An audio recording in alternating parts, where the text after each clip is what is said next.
रात के ठीक 3 बजे थे। रामपुर कस्बे की एक पुरानी गली में लाल साड़ी में लिपटी एक आकृति गली से गुजर रही थी। साड़ी पर कभी सुनहरी कढ़ाई रही होगी, अब बस धागे उलझे थे। दुल्हन जैसा श्रृंगार था, पर चेहरा दिख नहीं रहा था। बाल खुले हुए, मांग में सिंदूर, हाथ में चूड़ियां, सब कुछ था। पर जो नहीं था वो था सांस लेने की आवाज। तभी मोहल्ले के चौराहे पर एक बस आकर रुकी। धूल का गुबार उड़ा, दरवाजा खुला और उतरा सुमित। 20 साल का, थका हुआ, कंधे पर बैग लटकाए। परीक्षा खत्म हुई थी। नानी के घर कुछ दिन आराम करने आया था। किताबों से दूर, शहर के शोर से दूर। उसे क्या पता था कि यह आराम की रात नहीं होगी। बस जाते ही सड़क फिर सुनसान हो गई। सुमित ने अपनी नानी के घर की दिशा में कदम बढ़ाए। रात की हवा थोड़ी ठंडी थी, अजीब किस्म की ठंड, जो अक्टूबर में भी नहीं होनी चाहिए थी। तभी वो आवाज आई, छन छन पायल की। पहले तो सुमित के पैर थम गए। रीढ़ में एक ठंडक दौड़ी। उसने सोचा बस शोर होगा, हवा होगी, कोई जानवर होगा। पर आवाज बंद नहीं हुई, बल्कि धीरे धीरे पास आती जा रही थी। सुमित ने हिम्मत की, सांस रोककर पलट कर देखा। एक लड़की थी, सड़ी गली लाल साड़ी में, बाल चेहरे पर बिखरे हुए, रो रही थी, बिल्कुल चुप रोना, बिना आवाज के, बस आंसू।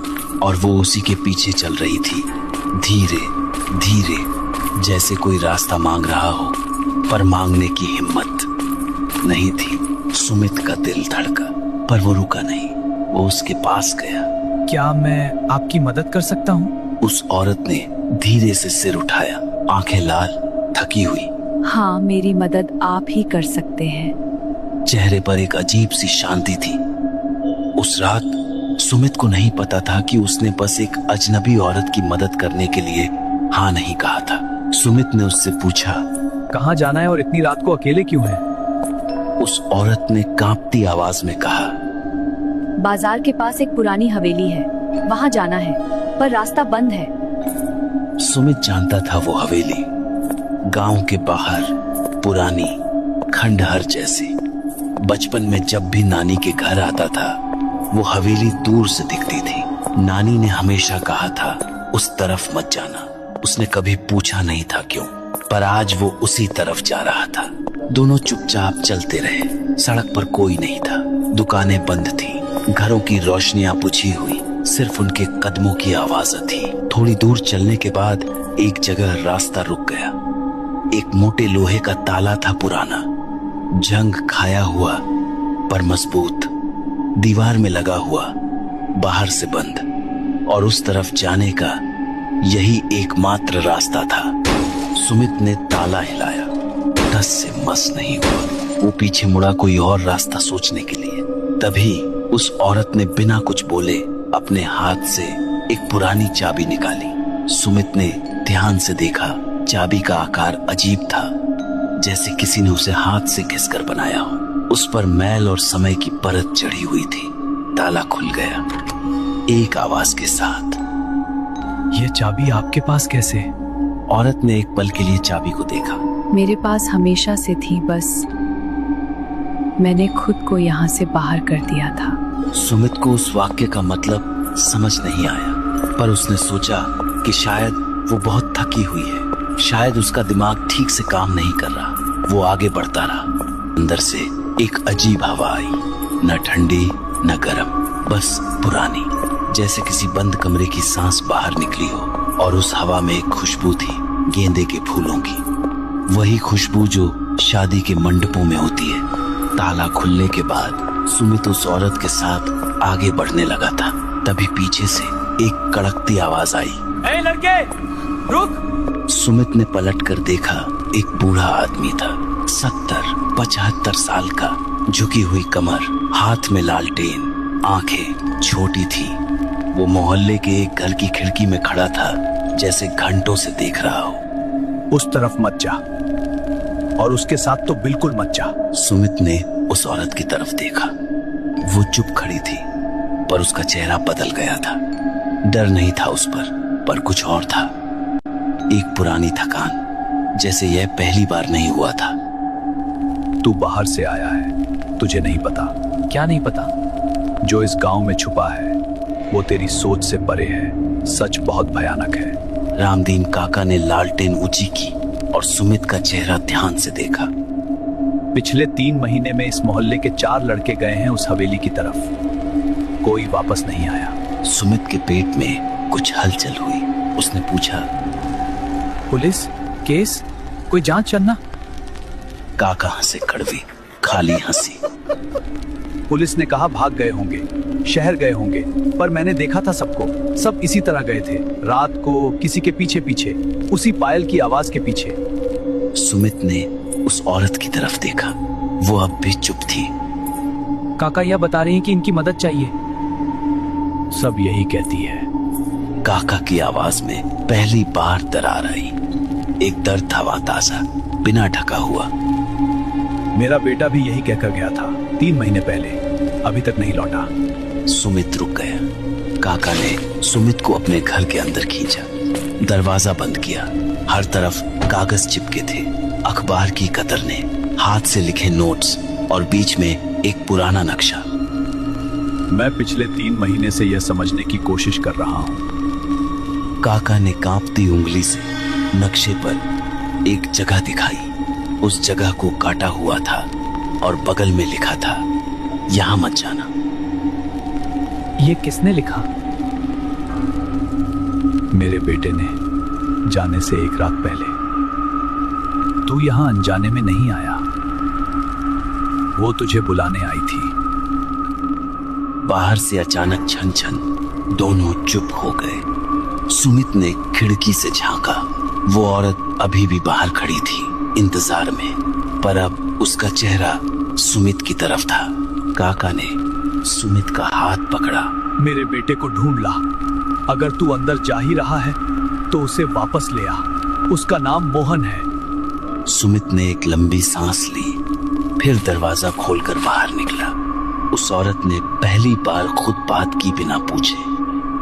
मोहन जिंदा है, तहखाने में है, पर वो तब तक बाहर नहीं आ सकता जब तक वहाँ जो बंधन है वो टूटे नहीं। और वो बंधन कैसे टूटेगा? औरत ने एक पल रुककर जवाब दिया, जब मेरा काम पूरा होगा। अब सुमित के पास 2 रास्ते नहीं थे। एक ही रास्ता था आगे बढ़ना, हवेली की तरफ, उस सच की तरफ जो उसकी अपनी नानी ने उससे छुपाया था। हवेली के अंदर घुसते ही सुमित के रोंगटे खड़े हो गए। एक दिया जल रहा था कोने में, तेल वाला, कांपती लौ, जैसे कोई अभी अभी जला कर गया हो। दीवारों पर पुरानी तस्वीरें टंगी थी, चेहरे धुंधले, पर एक तस्वीर साफ थी, बिल्कुल साफ, जैसे अभी किसी ने पोंछी हो। उस तस्वीर में एक दुल्हन थी, लाल साड़ी में। सुमित ने पलटकर उस औरत को देखा।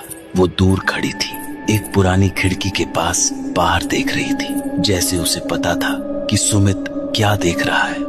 यह तस्वीर, ये आपकी है? औरत ने जवाब नहीं दिया। सुमित ने तस्वीर के नीचे एक पुरानी पट्टी पर लिखा नाम पढ़ा, सुमित्रा देवी। उसी रात शादी के दिन ही मर गई थी। सुमित का गला सूख गया। उसने पीछे हटना शुरू किया, 1 कदम, 2 कदम। उसका मन कह रहा था कि बाहर निकलो, भागो, यहाँ कुछ ठीक नहीं है। पर तभी उस औरत ने बोला, डरो मत, मैं तुम्हें नुकसान पहुंचाने नहीं आई। मुझे बस एक काम करवाना है। हवेली के कोने से आवाज आ रही थी, अंदर से, दीवार के पीछे से। एक बंद दरवाजा था वहां, और उस बंद दरवाजे के पार जैसे कोई बहुत देर से रो रहा हो। उस औरत ने कहा, मोहन वहां है, तुम जाओ। सुमित ने दरवाजा धकेला, जोर लगाया। 1 बार, 2 बार, तीसरी बार में वो खुल गया, एक भारी धूल भरी आवाज के साथ। अंदर अंधेरा था। सुमित ने अपने फोन की टॉर्च जलाई। कमरे में कोई नहीं था, बस एक पुरानी गुड़िया थी जमीन पर, फर्श के बीचों बीच, कपड़े की पुरानी एक आंख टूटी हुई, और उसके बगल में एक मुड़ी तुड़ी चिट्ठी। सुमित ने झुककर चिट्ठी उठाई।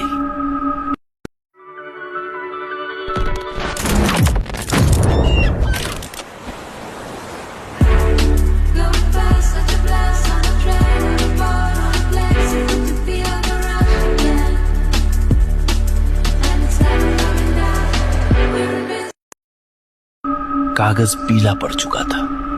लिखावट कांपती हुई थी, जैसे किसी ने बहुत डर में लिखी हो। जो यहां तक आया वो सच जानने के काबिल है। सुमित ने पूरी चिट्ठी पढ़नी शुरू की और पढ़ते पढ़ते उसके हाथ थम गए, उसकी सांस रुक गई, क्योंकि चिट्ठी में जो लिखा था वो उसकी अपनी कहानी थी, उसके अपने घर की, उसकी अपनी नानी की। चिट्ठी में लिखा था, सुमित्रा की शादी उस घर में हुई थी जो आज तुम्हारी नानी का घर है। उस रात उसके पति ने उसे जहर दिया था, दहेज के लिए, लालच के लिए, एक औरत की जिंदगी की कीमत पर। और उसकी बेटी, जो उस वक्त सिर्फ 5 साल की थी, उसे एक अंधेरे कमरे में बंद कर दिया था। वो बच्ची भूखी प्यासी अकेली 3 दिन वहां रही। फिर किसी ने दरवाजा खोला, उसे बाहर निकाला, उसे बचाया। सुमित की सांस रुक रही थी। उसने नीचे हस्ताक्षर देखे, रमा देवी, तुम्हारी नानी। सुमित का दिमाग घूम गया। नानी ने यह चिट्ठी लिखी थी। नानी को सब पता था। नानी जिन्होंने हमेशा उस हवेली के बारे में एक शब्द नहीं बोला, जो हर बार उधर जाने से रोकती थी। उसने पलटकर उस औरत को देखा। वो उसी तस्वीर के सामने खड़ी थी, बिल्कुल चुप। वो बच्ची वो नानी थी? उस औरत ने धीरे से सिर हिलाया। तुम्हारी नानी ने मुझे आजाद नहीं किया था। उन्होंने मुझे भुलाने की कोशिश की थी सालों तक, और मैं तब से यही हूँ, इसी हवेली में, इन्हीं दीवारों में, रात रात भर उन गलियों में। सुमित की आंखें भर आईं। आप चाहती क्या है? औरत ने एक पल रुक कर कहा।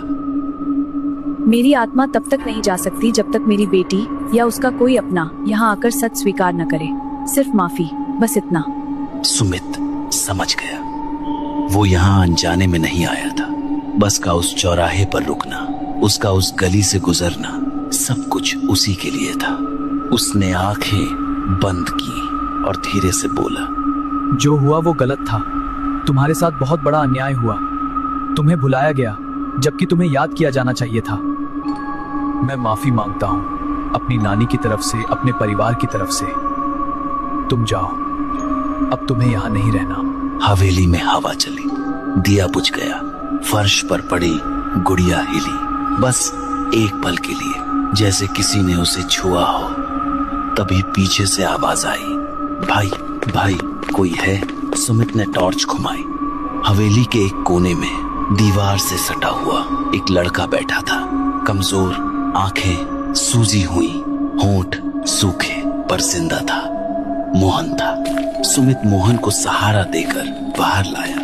रामदीन काका दरवाजे पर ही खड़े थे, लालटेन हाथ में, आंखें रास्ते पर टिकी हुई। मोहन को अपने सीने से लगा लिया। कुछ नहीं बोले, बस रोते रहे। सुमित ने उन दोनों को देखा और फिर हवेली की तरफ देखा। दरवाजा खुला था, अंदर अंधेरा था, पर वो अंधेरा अब पहले जैसा नहीं था। भारी नहीं था, बोझिल नहीं था। नानी के घर पहुंचा तो सुबह के 4 बज रहे थे। नानी जाग रही थी, रसोई में बैठी, हाथ में चाय का कप, आंखें दरवाजे पर। सुमित को देखकर उनकी आंखें भर आईं। वो कुछ बोलने वाले थे कि नानी ने पहले कहा, तू वहाँ गया था? सुमित ने हाँ में सिर हिलाया। नानी ने एक लंबी सांस ली, आंखें बंद की, जैसे कोई बोझ उनके कंधों से उतर रहा हो। धीरे धीरे। मुझे पता था एक दिन कोई जाएगा। मैं खुद नहीं जा सकी। बहुत डर था, बहुत गुनाह था। नानी उठी, अलमारी के पीछे से एक पुरानी लकड़ी की डिब्बी निकाली, उसे खोला। उसमें एक पायल थी, सोने जैसी रंग की, पर धुंधली, एक तरफ से टूटी हुई। ये सुमित्रा की थी। उस रात जब मुझे उस कमरे से निकाला गया तो यही मेरे हाथ में थी। पता नहीं कैसे मैं इसे कभी फेंक नहीं पाई। सालों तक सोचती रही, एक बार जाऊंगी, माफी मांगूंगी, पर हर बार डर आ जाता था। सुमित ने पायल देखी। वही पायल थी, वही आकार, वही बनावट, वही छन छन। और तभी सुमित को उस चिट्ठी की आखिरी लाइन याद आई जो उसने हवेली में पढ़ी थी और जिसे उसने नजरअंदाज कर दिया था। एक लाइन जो उसने सोचा था कि शायद अधूरी है, और वो बच्ची जो बची थी उसका नाम भी सुमित्रा था, पर उसने अपना नाम बदल लिया, रमा रख लिया, क्योंकि वो भूलना चाहती थी। वो मेरी माँ थी सुमित, सुमित्रा देवी, वो मेरी माँ थी। सुमित के पैर तले जमीन खिसक गई। वो औरत जिससे वो मिला था, जिसकी उसने मदद की, वो उसकी परनानी थी, उसका अपना खून। और आज रात 35 साल बाद उसकी आत्मा आखिरकार शांत हुई। इसे रख, ये उसकी निशानी है।